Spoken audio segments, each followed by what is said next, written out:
함께 주는 말씀 민수기 31장이고요. 구약성경 248조 민수기 31장 1절부터 12절입니다. 31장 1절부터 12절입니다.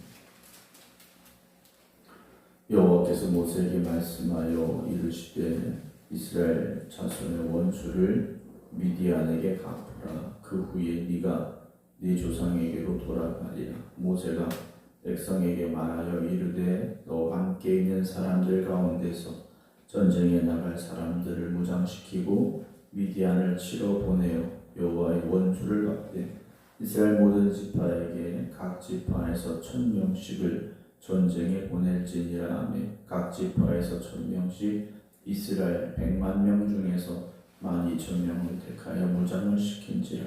모세가 각 지파에 1000명씩 싸움에 보내되 제사장 엘라셀의 아들 비누아스에게 성소의 기구와 신호 나팔을 들려서 그들과 함께 전쟁에 보내매 그들이 여호와께서 모세에게 명령하신 대로 미디안을 쳐서 남자를 다 죽였고 그 죽인 자 외에 미디안의 5 왕을 죽였으니 미디안의 왕들은 에위야 레겜과 수루와 후루와 레바이며 또 볼의 아들 발람을 칼로 죽였더라. 이스라엘 자손이 미디안의 부녀들과 그들의 아이들을 사로잡고 그들의 가축과 양떼와 재물을 다 탈취하고 그들이 거처하는 성읍들과 촌락을 다 불사르고 탈취한 것, 노력한 것, 사람과 짐승을 다 빼앗으니라. 그들이 사로잡은 자와 노력한 것과 탈취한 것을 가지고 여리고 맞은편 요단 강가 모압 평지의 진영에 이르러 모세와 제사장 엘라살과 이스라엘 자손의 회중에게로 나오니라. 아멘.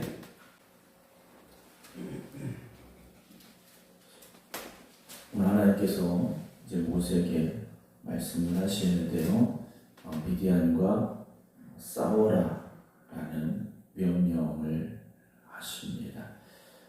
이제 이스라엘 백성들이 가나안 땅을 바로 눈앞에 두고 있는데 미디안과의 전쟁을 해야 됩니다. 그리고 이제 모세는 이 전쟁이 그의 인생에 있어서 마지막 전쟁이었고 하나님 주신 사명을 감당해야 되는 그 시간이 이제 끝나가고 있음을 우리가 알게 됩니다. 이제 하나님의 부르심을 받을 때가 가까워진 모세이죠. 우리가 나이를 생각해 보면 120세 정도 되었을 그 나이입니다. 80의 나이도 많다고 우리는 생각을 하는데 모세는 120세까지도 하나님의 명령 앞에 서 있던 사람이었고 끝까지 그 명령에 순종하는 모습을 또한 우리에게 보여주고 있습니다. 우리가 하나님의 부르심을 받는 그날이 언제일지는 알 수 없지만 하나님이 우리를 부르시는 그 마지막 순간까지 하나님 앞에 깨어있는 심령으로 살아가시며 하나님 주시는 말씀을 끝까지 순종하며 살아갈 수 있는 믿음의 일꾼들, 믿음의 종들이 되기를 주님의 이름으로 축원합니다. 하나님께서 모세에게 말씀을 하시는데요, 2절 보게 되면 이스라엘 자손의 원수를 미디안에게 갚으라 그러셔요.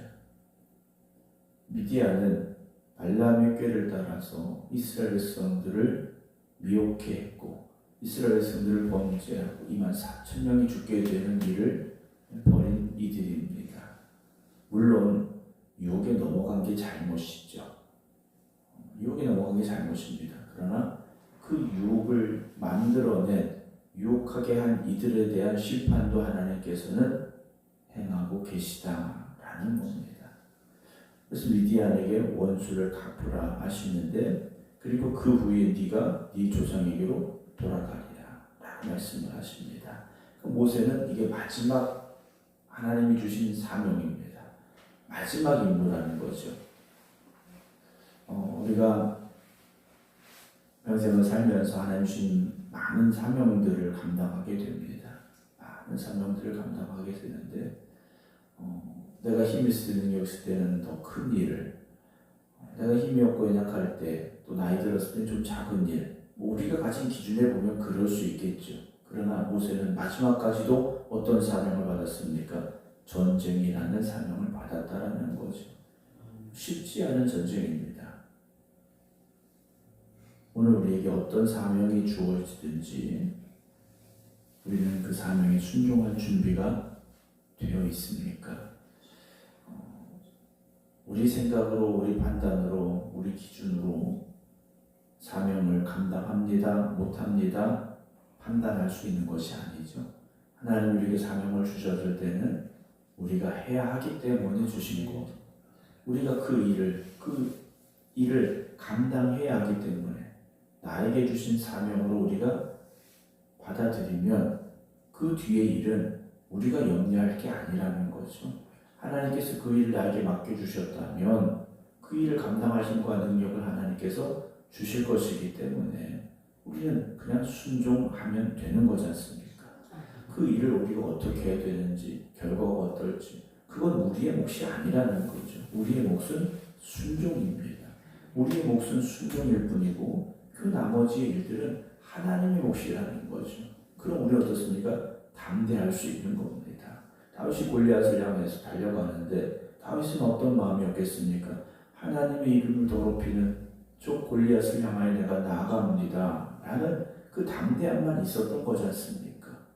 그 뒤의 결과는 하나님께 맡겨야 갈 수 있는 겁니다. 여러분, 우리에게 주어진 사명 앞에서 머뭇거릴 때가 있습니까? 결과를 우리가 책임지려고 하니까 머뭇거리는 거죠. 하나님께 맡기시기 바랍니다.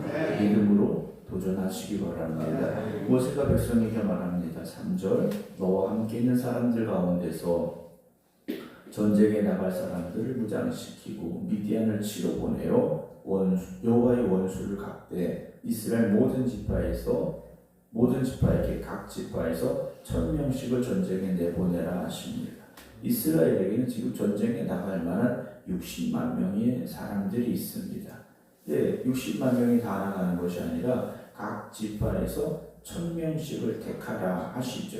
그래서 12,000명을 택하게 하시는데 5절에 보게 되면 각 지파에서 1000명씩 이스라엘 100만 명 중에서 12,000명을 택하여라고 되어 있습니다. 여기 100만 명이라는 숫자가 나오는데 이 100만 명은 원래 문자를 보면 100만 명이라고 되어 있지 않고 여러 천들이라고 되어 있습니다. 그러니까 이스라엘 백성들에게서 상당히 많은 숫자다라고 보시면 돼요. 그러니까 많은 숫자들 가운데서 60만 명이라는 숫자가 있지 않습니까? 그 60만 명의 군대 안에서 12,000명을 택하라 라고 하나님께서 명령을 하시죠.